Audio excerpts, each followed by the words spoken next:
Salut à tous, nouvelle vidéo Outlook comme chaque semaine, j'espère que vous allez bien. Donc on va commencer avec la crypto comme à chaque fois et ensuite on va attaquer le Forex. Je vous mettrai le timecode en bas de la vidéo si vous voulez passer d'une partie à une autre. Et on attaque évidemment avec le Bitcoin. Donc Bitcoin, on a dit que le drop qu'il donne ici, c'est juste un pullback dans la même famille que ce qu'on a obtenu ici ou ce qu'on a obtenu là-dedans. D'accord, on reste dans la même famille, dans la même structure. Donc ce qu'il donne, c'est toujours haussier et le fait qu'il retrace autant maintenant augmente encore plus les probabilités pour de l'achat sur le BTC. D'accord? Donc ça a été plutôt une bonne opportunité pour recharger ou chercher des setups plus bas. Donc c'est où on valide ça comme un régular, donc comme ici le A. Ensuite, actuellement, on est en train de faire un B comme on l'a obtenu ici. Et si c'est le cas, on verra revenir tester le bas encore une fois comme là-dedans avant de venir péter le top. Avant de casser le top, là aussi, on a eu la même chose avant de casser le top. Donc ça, c'est la première possibilité que personnellement, j'espère qu'on aura plutôt ce genre de structure. L'autre possibilité, c'est qu'ils viennent péter le top directement. Par contre, s'ils pètent le top directement, il faudra faire attention plus tard à un running. D'accord? Comme on l'a obtenu dans la time frame en dessous. Donc, si on regarde ici, c'est à peu près ce qu'on a eu. On a eu le A, on a eu un B, on a eu le C, et ensuite, on a eu la continuation. Donc, on a cassé, le B est venu casser le C. D'accord? Mais quoi qu'il arrive, que ça soit l'option 1 ou l'option 2, BTC, c'est encore haussier. Objectif, revenir péter le top, voire même les 100K. Et ensuite, on fait très attention, pardon, à la cassure du top. D'accord? Donc, on prend des TP ou au moins, on met des break-even. Okay. Donc, toujours de l'achat sur BTC. Structure simple, c'est cassure du top tout de suite. Si on voit un dernier plus bas, pas de panique. Au contraire, faut chercher encore un autre setup. C'est une nouvelle opportunité qui est pour moi plus intéressante. On enchaîne avec ETH. Donc ETH en petit time frame, il est en train de corriger aussi. Je n'ai toujours pas obtenu mon running. Donc c'est où, comme je l'ai dit, où on finit la structure comme un contracting là-dedans. Et là, il va juste push doucement. D'accord? L'objectif daily est toujours le même, c'est-à-dire revenir péter ce top. D'accord? Donc pour un A, un B et un C derrière, vu qu'on a invalidé le running flat potentiel en interne. Donc ça serait bien qu'il corrige avant, mais l'objectif est toujours le même. On verra une fois que le top est cassé pour la suite.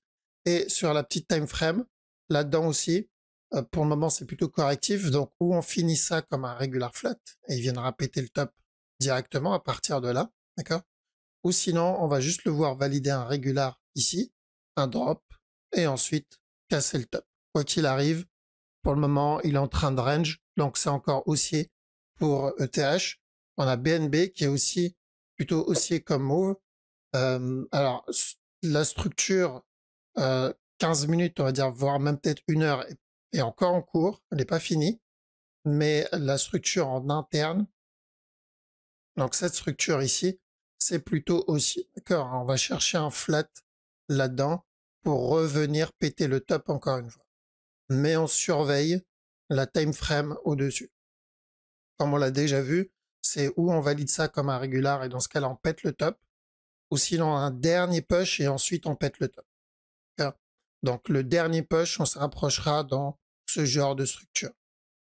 Un drop, correction, la cassure du bas et ensuite le buy. Donc même direction sur le BNB et le DOT aussi. DOT, l'analyse qu'on avait fait dans les précédentes vidéos, c'était quoi? C'était revenir péter le bas. Et ensuite, où il casse le top, où on a une plus grosse structure avant de péter le top. Donc c'est pour ça, dans cette zone, vous pouvez chercher de l'achat, mais plus safe d'aller pour un B. S'il donne plus, tant mieux, mais voilà, on surveille la structure en interne. Donc toujours pareil. On verra maintenant si ce mouvement-là va venir directement casser le top, ce qui m'étonnerait. Mais si je le vois revenir péter le bas, je reprendrai des buy setup plus bas. Parce que notre objectif daily, on l'a toujours pas atteint. Car je pense qu'on va continuer encore à push, au moins revenir tester les 11, voire même 12 dollars sur le DOT. On a le Litecoin. Litecoin pareil, on n'a toujours pas touché notre objectif, qui est de revenir péter les 115 dollars. D'accord? Donc ça a été le même objectif depuis tout en bas, donc depuis les 60 dollars à peu près. Et pour le moment, ça se passe plutôt bien. Et sur la petite time frame, c'est la même chose que pour le dot. Donc, où on termine ça comme regular flat, un peu comme celui-là. Et dans ce cas-là, c'est cassure du top directement.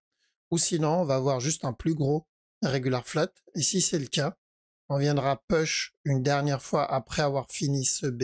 On viendra push une dernière fois. Et dans la zone des 85 $, voire même peut-être 84, on cherchera encore de l'achat. La structure est encore haussière, donc c'est toujours haussier sur le Litecoin. Le sol, le mouvement il est beaucoup plus agressif que DOT ou Litecoin. Donc je vais rester vigilant et je vais surveiller plus un gros régular, donc un A ici, un B, un C avant le push. D'accord? Ça serait plus safe d'attendre un plus gros régular. Donc un peu comme ce qu'on a obtenu là-dedans. Rappelez-vous, le dernier move qu'on avait tenté, c'était ce régular. Le A, un B, un C, et ensuite, on a pu prendre un beau petit up. D'accord? Donc, toujours la même chose sur le sol. C'est ce que j'aimerais voir. On a ensuite le VET. Alors, le VET, il est toujours propre. Ça a été la structure la plus propre, on va dire, de ce qu'on surveille dans la liste. Donc, objectif, toujours péter le top. D'accord? On cherche toujours de l'achat sur le VET. Bien sûr, on ne doit pas négliger la possibilité d'un running ici, mais même s'il donne un running, c'est une structure de continuation juste après. D'accord? Donc, de l'achat sur le VET avec l'objectif de revenir péter le top précédent 1 heure. D'accord? Là, je parle du top 1 heure. Et pour la structure daily, l'objectif, c'est de revenir péter les 5 centimes, donc le précédent top. Donc, toujours haussier, que ça soit en 1 heure ou en daily sur le VET. Alors, on a aussi Atom. Atom, la structure daily est plutôt propre. Ça se passe très bien. On a cherché de l'achat dans cette zone. Il y a eu un très beau regular flat. Et l'objectif, c'était donc le buy pour venir valider notre running. Le A, un B, et donner le buy pour le running flat. Donc, on est toujours sur cette structure, donc c'est toujours haussier. Enfin, il va falloir faire très attention dans la zone des 13 $, d'accord? Voire même il peut push jusqu'à 14, mais à partir de 13, on commence à faire attention. Donc, toujours de l'achat sur cette time frame. Maintenant, sur la plus petite TF, pour ceux qui cherchent des opportunités en interne, c'est la même structure que DOT. C'est exactement la même structure et donc la même analyse. Si on vient péter le top tout de suite, ou on va obtenir un B, un C, et ensuite on vient péter le top. J'espère vraiment qu'on ira plutôt pour cette structure, c'est-à-dire un mouvement un peu plus grand, comme ce qu'on a obtenu là-dedans. D'accord? Parce que obtenir une structure dans cette time frame, donc une structure comme ça veut dire que le prochain move qu'on va obtenir, ça sera une impulsion minimum 1 heure. Et dans ce cas-là, ça sera beaucoup plus intéressant vu que ce sera un move plus long, une impulsion identique un peu à ce qu'on a obtenu là, ou voire même ce qu'on a obtenu ici. D'accord? Plus la correction est grande et plus l'impulsion sera grande aussi. On enchaîne avec TAO vite fait pour faire la petite mise à jour. Donc on avait dit qu'on cherchait de l'achat sur TAO ici. L'objectif c'était de revenir péter le top précédent. Donc objectif atteint. Attention à bien manager le trade. Donc on monte les break-even pour se protéger. Comme ça, s'il décide de donner un regular flat pour revenir tester ce bas avant le buy, on va pouvoir sortir en BE et re-rentrer plus bas. Quand on se protège contre ce scénario. Et on prend un peu de TP aussi pour s'il fait ce scénario, bah, au moins on sort un peu en TP. Mais on reste dans le trade, on garde des positions.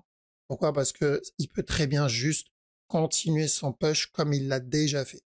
Parce qu'il a tendance, pour le moment, il n'est pas assez mûr, mais pour le peu d'ancienneté qu'il a, il a tendance à faire ça. Donc un push, juste un pullback et ensuite il casse le top. D'accord? Un push, un pullback, il casse le top. Donc là, ça peut être très bien pareil, un push, un pullback, il casse le top. Et il a fait la même chose en 4 heures aussi. Car ici, ce qu'il a fait, c'est juste un push, un pullback et il a cassé le top. On n'a pas vraiment eu de structure corrective propre sur le TAO. Donc on garde en tête évidemment le scénario possible, mais aussi ses habitudes. D'accord? Donc on garde en tête les deux. Voilà pourquoi on garde une partie des profits et on profite du up tranquillement. On a celui-là, donc shitcoin, certes, même coin, mais la structure, elle est très très propre. Il donne des structures plutôt propres depuis un petit moment. Donc on a eu le précédent regular flat qui était ici, revenir péter le top, ça c'était nickel et il a validé. Et actuellement, il donne aussi un autre setup qui est en cours. Donc si je le vois corrige, donc là il a donné un setup en interne, mais s'il en donne un autre au niveau de la trend, ça peut être une bonne opportunité. S'il décide de revenir péter le bas, par exemple un running ici, un A, un B, un C et revenir péter le bas, c'est une autre opportunité pour rentrer à l'achat plus bas. Donc PP, c'est plutôt une très belle structure, plus propre en tout cas que les cryptos majeurs qu'on surveille. Donc c'est vraiment à surveiller et à tenter, pourquoi pas. Et on m'a demandé d'analyser aussi ETH BTC. On m'a demandé plusieurs fois, mais à chaque fois j'oublie. Donc ETH BTC, la structure elle va être plutôt simple à surveiller ici. C'est où on valide un regular flat là-dedans. Ça c'est notre A, un mouvement en cours pour un B. Et ensuite revenir tester le top avant qu'il pète ce bas. L'autre possibilité, c'est qu'il rampe doucement, il reteste le bas et on ira derrière pour un running. D'accord? Mais bon, pour le moment, on n'a pas cassé le bas, donc vaut mieux surveiller un regular flat. Et si on veut la faire encore plus safe, ce qu'il va falloir surveiller, c'est le mouvement précédent, celui-là. Donc ça peut être le A, un B. Ça sera aussi haussier, mais peut-être pas pour péter le top tout de suite. D'accord? Donc c'est où il casse le top tout de suite, ou on aura un plus gros running avant de venir péter le top. Je vais mettre les deux possibilités en interne. Donc où il casse le top tout de suite, on aura un dernier push avant de péter le top. D'accord? Donc on se rapproche doucement la fin d'un move, que ce soit en interne ou que ce soit sur la plus grosse time frame. Faut juste être patient. Là, il va falloir juste se débarrasser de ce drop-là. Il faut attendre la fin de ce drop sur la plus petite time frame. On s'en rapproche doucement, mais il faut déjà avoir le petit mouvement de retournement derrière. D'accord? Donc, ou un gros regular flat ou un running plus tard, mais gardez en tête que ce qu'il donne là-dedans, c'est probablement un B, donc il y a de bonnes chances que ça soit un B, et qui dit B, bah, dit C derrière, d'accord? C derrière. Ensuite, on a, je pense qu'on a fait le tour, on a fait le tour des cryptos, donc on va attaquer avec le Forex. Forex sur CHF, on est toujours sur le gros regular flat, donc on valide ce regular et on cherche de l'achat pour revenir péter le top. Pas de changement là-dedans, c'est plutôt haussier, surtout sur la time frame au-dessus. On a OGPY où on cherche le gros running, toujours le même, donc un A, un B, un C. Et tant qu'on n'a pas pété de bas, on va chercher encore un push avant le gros drop. D'accord? Donc toujours de la vente pour le C du running flat. On a aussi AUD USD, donc sur la plus grosse time frame, c'est toujours de la vente. L'objectif, c'est de venir valider et finir ce drop-là, donc le regular flat. Donc objectif, premier objectif, casser ce bas. Deuxième objectif, casser ce bas-là. Toujours de la baisse sur AUD-USD. On a 4 CHF où on va commencer une nouvelle structure corrective. Donc déjà, il y a un regular flat qui se fait ici en une heure pour revenir péter le bas. Mais à chaque nœud plus bas, fais attention à un B. Et ensuite, pourquoi pas un C. Donc ça va être baissier. On va commencer minimum une structure corrective. On a 4 JPY aussi qui valide notre running. Le A, un B et revenir donner un C. Alors, tant qu'on n'a pas cassé ce bas, on risque encore un autre push avant le gros drop. Maintenant, s'il vient péter ce bas, c'est qu'on part sur le gros drop directement parce que daily, c'est baissier. CHF, Yen, ok, donc on s'éloigne maintenant. Le mouvement qui a commencé correctif n'est plus correctif. Clairement, là, on est sur une impulsion. Donc, il décide de venir valider la structure au-dessus directement parce que rappelez-vous, sur la grosse time frame, ça, c'est notre A. On attendait la fin du B et ensuite un C derrière. Mais les deux moves me semblent correctifs. Je dirais même les trois moves. D'accord, celui-là, celui-là et celui-là. Donc, je ferai quand même attention au cas où plus tard, il valide un plus gros flat. Mais l'idée reste la même, c'est-à-dire revenir péter le bas. On a le DAX. DAX était haussier. Donc, l'objectif ne change pas. On cherchait la fin de cette correction pour revenir péter le top. Voilà, ça se passe plutôt bien. C'est toujours haussier. On n'est plus très loin de l'objectif. On a DXY. DXY, on commence une structure, je pense, une structure corrective dans la time frame 1 heure. Peut-être pas 4 heures, mais 1 heure. Donc, un A ici, un B et un C derrière. Sans oublier que la structure daily, il y a toujours le gros regular flat. D'accord? Donc, on avait cherché, nous, de l'achat ici. Objectif, c'était de revenir péter le top. Ça, on l'a validé. Maintenant, faire attention à chaque nœud plus haut. parce qu'on risque le gros drop. D'accord? Donc, si on a de la chance, il partira maintenant. Sinon, il va continuer à push un peu avant de venir drop et toucher donc le précédent plus bas. Donc, moyen long terme, c'est plutôt baissier. Court terme, ça va être encore quelques petits push sur le C. On a le Nasdaq. Nasdaq, on cherche le gros running sur la plus grosse time frame. Donc, que ça soit celui-là avant le push ou le plus gros avant le push. D'accord? Donc, certes, c'est haussier, mais il faudra faire attention à ce running. Et sur la time frame en dessous, donc ça va être plus en 1 heure, cherche un régulier. Ça, c'est notre A, un B, un C et ensuite encore un autre plus haut parce que le mouvement est plutôt correctif. Et on a EuroHood. Alors, EuroHood, on est en train de commencer une nouvelle structure en interne ici. On considère ce move comme un A, ce qu'il donne comme une structure corrective de ce A. Une fois donc le B terminé, une fois ce B là fini, on pourra partir pour encore un dernier petit push en interne. Donc, petit TF, c'est plutôt baissier ici pour revenir casser ce bas. Donc là, on parle de la structure 15 minutes. On a EuroHood, il y a un petit running flat qui se fait en 1 heure ici. Donc, revenir péter le top, encore une fois. Si, au lieu de casser le top, je le vois recasser ce bas, ça ne changera pas vraiment la direction. On obtiendra juste une nouvelle structure, mais ça reste une structure haussière. On a Euro-Yen où on est toujours sur de la vente aussi pour le gros running. Pas mal de yens, donc un A ici, un B, un C. Tant que je suis au-dessus de ce bas, je fais attention à un autre push avant la cassure du plus gros bas. Donc du dernier plus bas, celui-là. Maintenant, s'il vient casser ici le bas, c'est qu'on a fini la correction et on viendra péter le plus bas directement. C'est pour ça qu'on était au top. Je vous ai dit à chaque nœud plus haut, je fais attention plus à la vente parce que la grosse structure, elle était baissière. Pour le moment, ça valide, donc c'est cool. On a EURNZD. On surveille un running en interne. Donc le même running, on avait dit, en tant que ce top n'est pas cassé, on fait attention à un nouveau plus bas. Donc revenir casser ce bas encore une fois. D'accord, donc pas de changement là-dedans. On a Euro-USD aussi. Euro-USD, on commence une correction. On a atteint notre objectif daily. Donc on a ce A, ce B et revenir donner le C. Car maintenant, à chaque nouveau plus bas, notre objectif, c'est un gros buy. Donc c'est plutôt haussier sur euro en moyen long terme. Petit time frame, on peut tenter les buy setup, mais peut-être pas pour revenir péter le top. D'accord, ça peut être juste une correction et encore un autre plus bas, mais ça se tente. Ça se tente parce qu'on a validé notre regular daily. Donc si j'ai une correction ici, on peut tenter les buy dessus. On a GBP Odd. Alors GBP Odd, ça va être sur l'interne. Je crois que le gros move, on n'a pas encore cassé le bas. Donc objectif, c'est déjà venir péter le top, mais on risque de casser le bas avant de venir péter le top.